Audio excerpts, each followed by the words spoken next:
وَيَسْأَلُونَكَ عَنِ الْمَحِيضِ قُلْ هُوَ أَذًى فَاعْتَزِلُوا النِّسَاءَ فِي الْمَحِيضِ۔ آمنت باللہ، صدق اللہ مولانا العظیم۔ معزز و مکرم سامعین،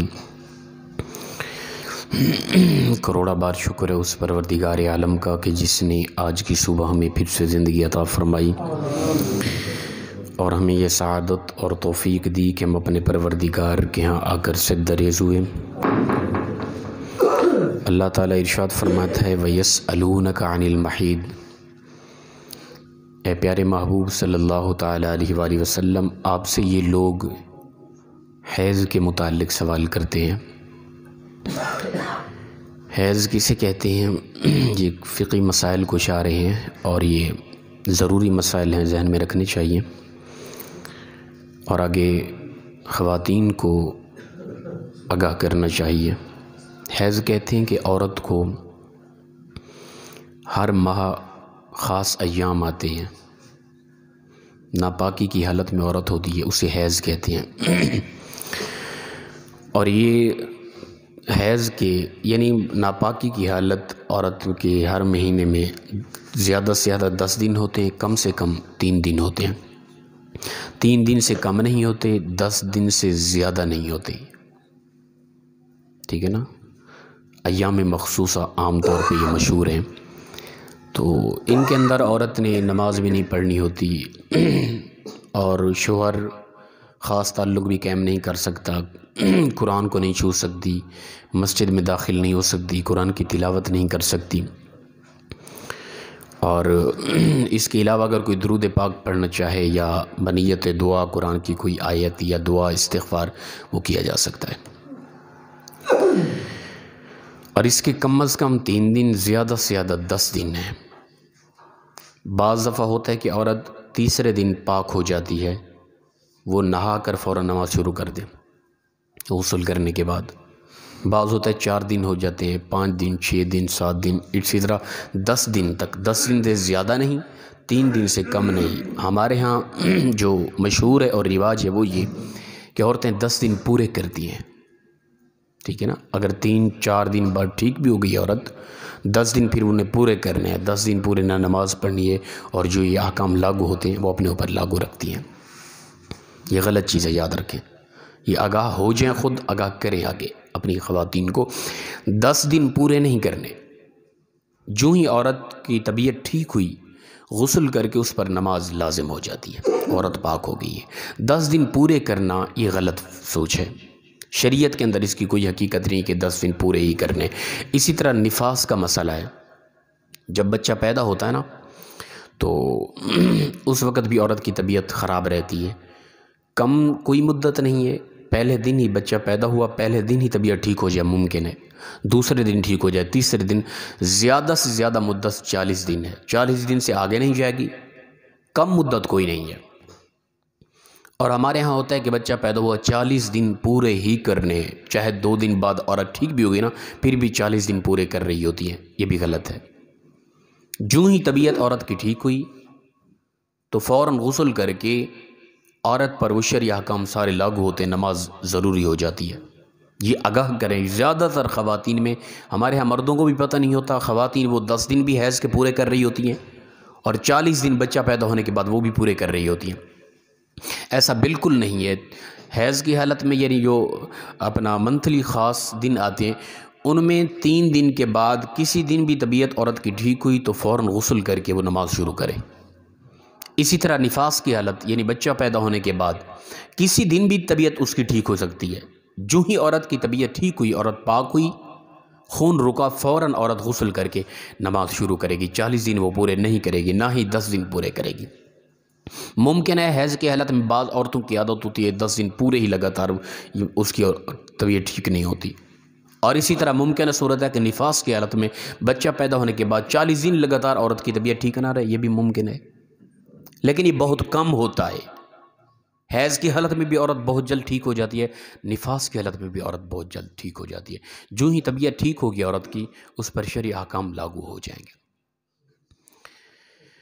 اور یہ سوال کیا گیا تھا رسول اللہ صلی اللہ علیہ وسلم سے حیض کے متعلق۔ رسول اللہ صلی اللہ علیہ وسلم نے فرمایا قل اللہ نے فرمایا محبوب انہیں کہہ دو ہوا اذن ایک تکلیف دہ چیز ہے، عورت کی حالت عجیب ہوتی ہے، عورت تھکی ہاری ہوتی ہے ان ایام میں۔ فاعتزلوا النساء فی المحیض، بس تم قریب نہ جاؤ اپنی عورتوں کے ساتھ اس حیض کی حالت میں، خاص عمل ازدواجی عمل نہ کرو، ہم بستری والا عمل عورتوں کے ساتھ نہ کرو جب عورت حیض کی حالت میں ہو۔ ولا تقربوہن حتی یطہرن، اور نہ ان کے قریب جاؤ یہاں تک کہ وہ پاک ہو جائیں۔ قریب جانے سے مطلب ہم بستری ہی ہے، اس کے علاوہ قریب جانا شرعاً منع نہیں ہے۔ اصل اختلاف اس طرح چل رہا تھا یہود و نصارہ میں، یہودیت کے نزدیک عورت کے ساتھ اس حالت میں بات چیت کرنا بھی حرام تھا، ٹھیک ہے نا۔ جب عورت حیض کی حالت میں ہوتی یا نفاس میں ہوتی تو وہ عورت کو بالکل جدا کر دیتے تھے، ان سے نہ بات چیت کرتے، نہ ان کے ہاتھ کا پکا کھانا کھاتے، کسی حوالے سے بھی، یعنی انتہائی نفرت کرتے تھے اس عورت سے جو عورت ان خاص ایام میں ہوتی تھی، اور یہ غلط تھا بالکل۔ اور ادھر سے جو نصرانیت تھی ان کی اس کے برعکس طبیعت تھی، وہ اس حالت میں بھی عورت کے ساتھ ہم بستری والا معاملہ کر رہے ہوتے تھے، دونوں غلط تھے۔ تو یہ سوال کیا گیا یا رسول اللہ حیض کے متعلق کیا حکم ہے؟ تو پروردگار نے فرمایا ان کو سمجھا دو کہ اس حالت میں عورت جو ہے وہ قرآن پاک پڑھنا، مسجد میں داخل ہونا، ٹھیک ہے نا، اور اسی طرح قرآن پاک کو ہاتھ لگانا، یہ چیزیں منع ہے۔ اور مرد عورت کا یعنی خاص عمل یہ منع ہے، مرد اس کے قریب بھی جا سکتا ہے، ٹھیک ہے نا، ناف سے گھٹنوں تک عورت سے کوئی فائدہ نہیں اٹھا سکتا، ٹھیک ہے نا۔ اس کے علاوہ عورت کے ساتھ ویسے پیار محبت جو بھی ہے وہ جائز ہے، کوئی حرج نہیں ہے، اور اس کے ہاتھ کا پکا کھانا وغیرہ، اس کے ساتھ سو جانا، کسی قسم کی کوئی حرج نہیں ہے، بالکل جائز ہے ہر چیز۔ لیکن ان لوگوں کے اندر یہ تھا کہ جو عورت حیض کی حالت میں اس سے اس قدر نفرت کہ اس سے بات چیت کرنا بھی وہ چھوڑ دیتے تھے، اور دوسری نصرانیت تھی، وہ اس حالت میں عورت کے ساتھ اور زیادہ یعنی قریب ہو جاتے تھے، پہلے کی بنسبت عورت کے ساتھ عمل مخصوصہ زیادہ کرتے تھے۔ تو یہ دونوں طرف غلطی تھی۔ اللہ تعالیٰ نے فرمایا اعتدال کا راستہ اختیار کرو، نہ بالکل نفرت کرو اس سے، بات چیت کرنا، اس کے ہاتھ کا کھانا بھی حرام نہ سمجھو، یہ جائز ہے، اور خاص عمل جو ہے وہ ناجائز ہے۔ تو یہ مسئلہ سمجھایا جا رہا ہے۔ فرمایا کہ فَإِذَا تَطَهَّرْنَ فَأْتُوهُنَّ مِنْ حَيْثُ أَمَرَكُمُ اللَّهُ، پس جب وہ خوب پاک ہو جائے تو پس آؤ ان کے پاس جس طرح کہ اللہ نے تمہیں حکم دیا ہے، پھر ان کے ساتھ خاص عمل کرو جس طرح تمہارے رب نے تمہیں حکم دیا ہے۔ فرمایا کہ ان اللہ یحب التوابین و یحب المتطہرین، بے شک اللہ محبت کرتا ہے توبہ کرنے والوں کو سے اور صاف ستھرا رہنے والوں سے، پاک رہنے والے لوگوں سے۔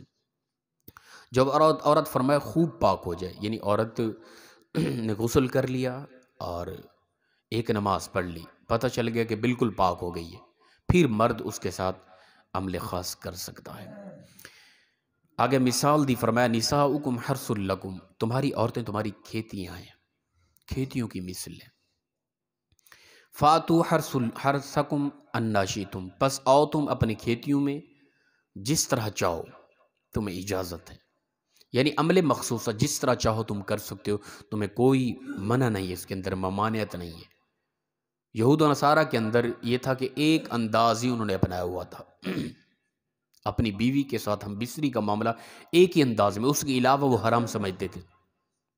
پروردگار نے فرمایا تمہاری کھیتیاں ہیں، تم جس طرح چاہو کھیتیوں کے معاملات اگا سکتے ہو۔ اچھا یاد رکھیں کہ اس میں یہ خوبصورت ایسی مثال ہے کہ اس کے اندر جو کھیتیوں کی مثال دی گئی بڑی خوبصورت مثال، وہ اس طرح کہ جو کسان ہوتا ہے نا وہ اپنے کھیت سے دلی لگن رکھتا ہے، ٹھیک ہے نا، یہ نہیں کہ ہم بس وہ اپنی طبیعت اور اپنی خواہشات مٹائیں باقی عورت کو کوئی حیثیت نہ دے، ایسا نہ ہو، بلکہ کسان جو ہوتا ہے وہ اپنے کھیت کے ساتھ، اپنی زمین کے ساتھ بڑی محبت رکھتا ہے، بڑی لگن ہوتی ہے، دلی چاہت ہوتی ہے، ہر حوالے سے وہ کھیتی میں جب اگاتا ہے نا اس کو اس کا پانی دینا، اس میں بیج ڈالنا، پتہ نہیں کیا کچھ محنت کرتا ہے، محبت لگن ہوتی ہے۔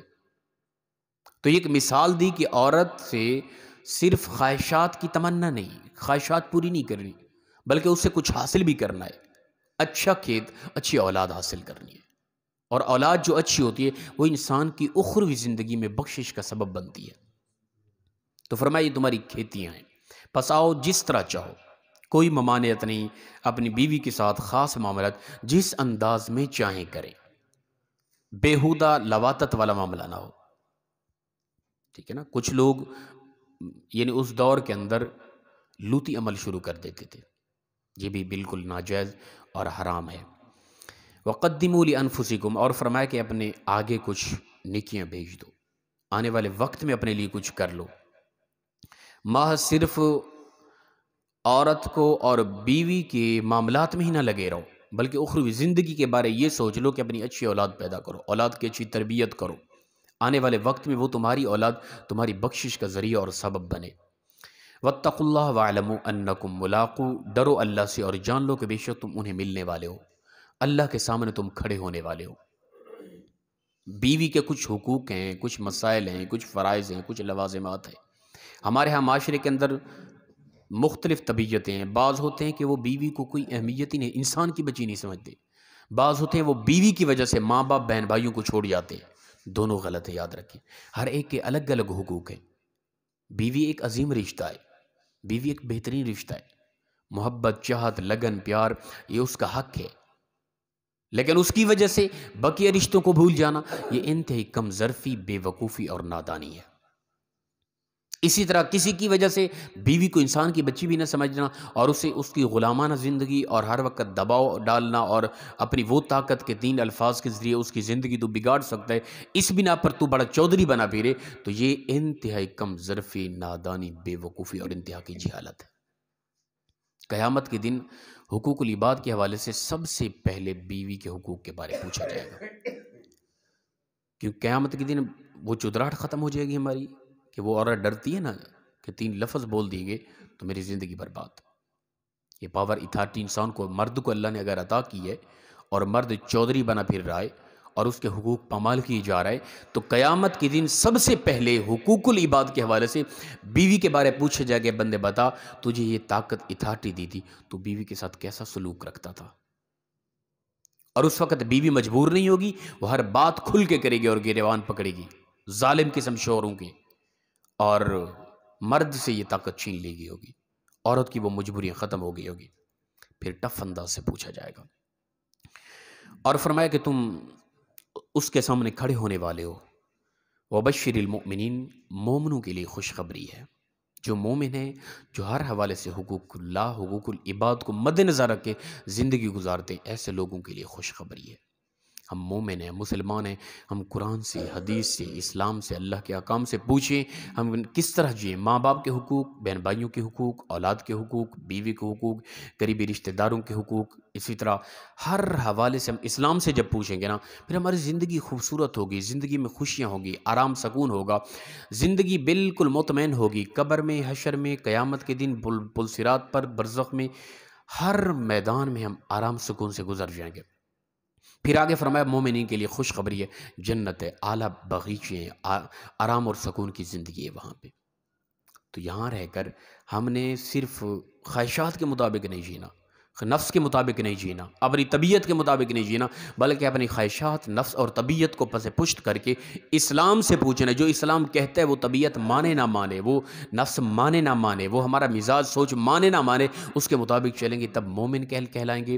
اور مومنوں کے لیے اللہ فرماتا ہے وبشر المؤمنین، مومنوں کے لیے خوشخبری ہے۔ اللہ پاک مخلص انداز میں ہم سب کو عمل کی توفیق عطا فرمائے۔ وآخر